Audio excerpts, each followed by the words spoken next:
Comme vous le savez sûrement par mes vidéos précédentes, je suis un candidat hors système. C'est-à-dire que tous les candidats qui se présentent à l'intérieur du même système qui est la République. Moi, je suis favorable à un véritable changement, c'est-à-dire à un changement de système.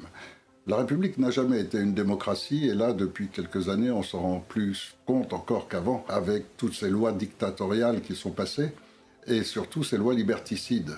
Et on voit aujourd'hui que toute cette démocratie officielle n'est qu'une illusion. Et aujourd'hui, le Conseil constitutionnel présente déjà les premiers parrainages et vous pouvez regarder sur le site du Conseil constitutionnel, vous verrez immédiatement que bizarrement, les deux personnages qui sont immédiatement déjà en tête et prévus pour le tour suivant sont les personnes qui sont le plus impliquées hors de la France, c'est-à-dire impliquées dans des procès extrêmement graves, non seulement bien sûr pour l'escroquerie d'Alstom, qui est évidente maintenant pour tout le monde et dénoncée par tous les journalistes et avocats, mais et qui inclut donc autant M. Macron que Mme Pécresse, mais beaucoup plus grave que cela, c'est leur implication au niveau de procès internationaux pour crimes contre l'humanité, pour toutes sortes de trahisons envers leur propre peuple, et qui inclut d'ailleurs d'autres gouvernements au passage. Alors je crois qu'il est vraiment important de tenir compte du fait qu'aujourd'hui se présentent pour diriger la France des gens qui sont actuellement accusés des pires crimes que l'humanité ait jamais connu. Je crois que ça doit faire réfléchir. Je crois que chaque parrain possible doit se demander est-ce que j'entérine le crime, est-ce que j'autorise, est-ce que je permets que des gens qui vont être jugés d'un jour à l'autre et certainement détenus par la justice, puisque le procès de Rainer Fulmich va directement dans ce sens et inclut donc particulièrement les dirigeants français.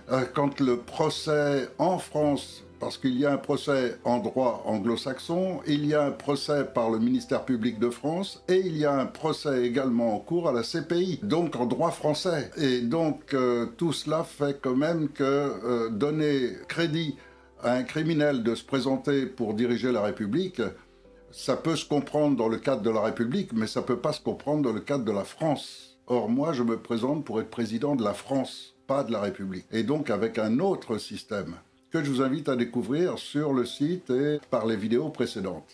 Alors, ces élections sont organisées comme les précédentes, toujours pareil. Ceux qui sont prévus parce qu'ils ont été désignés, choisis par le club Bilderberg, se retrouvent immédiatement en tête. Et ensuite, on met quelques faire-valoir pour donner une illusion de démocratie.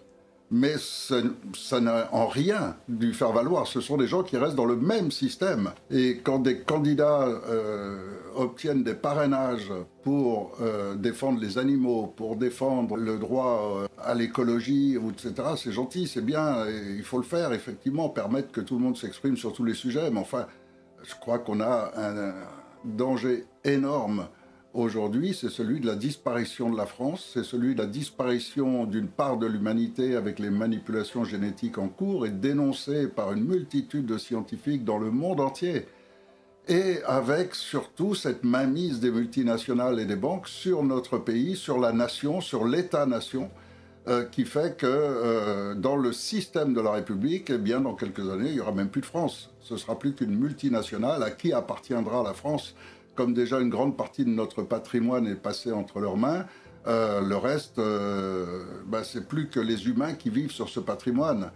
Donc je crois qu'aujourd'hui, il faut vraiment réagir à tout cela. Et réagir à tout cela, c'est donner une opportunité à un mouvement qui est absolument exceptionnel. D'une part, il y a cette réaction terrible au Canada par les routiers, qui ont bloqué complètement la ville d'Ottawa et qui sont en train de réussir, pourvu qu'on leur apporte toujours ce dernier soutien. C'est la colline qui va renverser cette tentative mondialiste et qui est en cours aujourd'hui. Et puis le deuxième point, c'est l'action forte, physique. Et il y a un autre aspect qui, lui, est aussi important, sinon plus, c'est assurer l'avenir. Et ça se fait par le droit, par le juste droit. Et le juste droit pour l'humanité, aujourd'hui, c'est la démosophie. C'est un concept de société totalement nouveau, avec une transition qui permet que le peuple devienne le vrai dirigeant de son pays et qui libère totalement tous les autres peuples, parce que le système a été conçu pour ouvrir une porte vers l'international. Ne serait-ce que les premières réactions, quand on voit aujourd'hui que nos dirigeants essayent de provoquer la guerre contre la Russie. Les manipulations en Ukraine, l'envoi de troupes en Estonie. D'autre part, en Afrique, on se retrouve dans la même situation où le Mali parvient à se libérer en créant un Conseil national de transition. Le Burkina Faso suit cette lignée. Que font nos dirigeants? Ils s'orientent vers le Niger pour essayer de contrôler le Niger avant que, là aussi, ce pays se libère. Mais tout ça, c'est la manipulation qui nous conduise à des guerres civiles, qui nous conduise à une guerre mondiale, qui nous conduise au pire. Et on est en train de le vivre et on a une solution. C'est d'un côté la force par ces camionneurs canadiens qui sont en train maintenant de créer la même chose sur les États-Unis. C'est-à-dire qu'aux États-Unis, il y a des groupes entiers armés qui sont prêts à soutenir les camionneurs et à défendre leur droit à la liberté, leur droit à la vie, tout simplement. Et de l'autre côté, il y a la France qui reste et peut redevenir dès demain le phare éthique pour le monde en ayant conçu un nouveau système de gestion de la société. Et ce nouveau système de gestion de la société, il n'est pas nouveau, il n'est pas sorti de ma tête hier. Ça a été mis au point avec des dizaines de milliers de Français depuis des années. Et il est prêt à fonctionner, il est prêt à se mettre en route demain s'il le fallait. Alors, c'est bien que des candidats obtiennent des parrainages pour défendre les animaux, mais est-ce qu'on doit oublier les problèmes d'immigration, de chômage, la pédocriminalité qui est gravissime en France? Est-ce qu'on doit oublier tous les autres problèmes?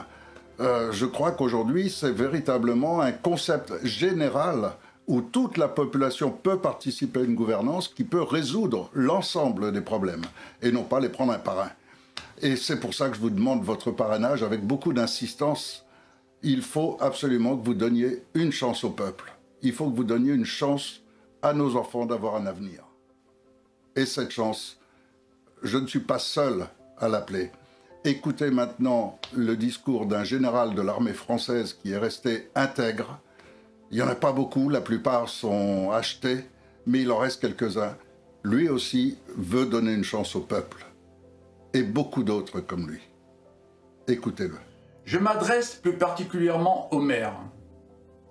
Mesdames et messieurs les maires, je connais les nombreuses raisons qui empêchent certains de donner leur parrainage. Aujourd'hui, devant la gravité de la situation de la France, vous avez l'obligation morale de parrainer, en faisant passer l'intérêt supérieur du pays avant celui de votre commune. De plus, en parrainant ce qu'on appelle les petits candidats, vous ferez vivre cette démocratie dont la France se réclame afin qu'elle ne meure pas au stade de l'incantation. Et parmi les solutions majeures qui peuvent résoudre tous nos problèmes en France, il y a l'application de l'énergie libre, qui est totalement occultée, que tous les scientifiques payés par l'État viennent vous dire ça ne peut pas exister et tout.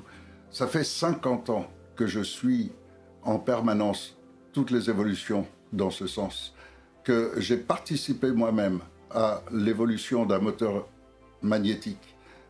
Ça existe bien, et le dernier à avoir encore une fois déposé un brevet avec tous les détails de son moteur, c'est monsieur Jean-Claude Cordier.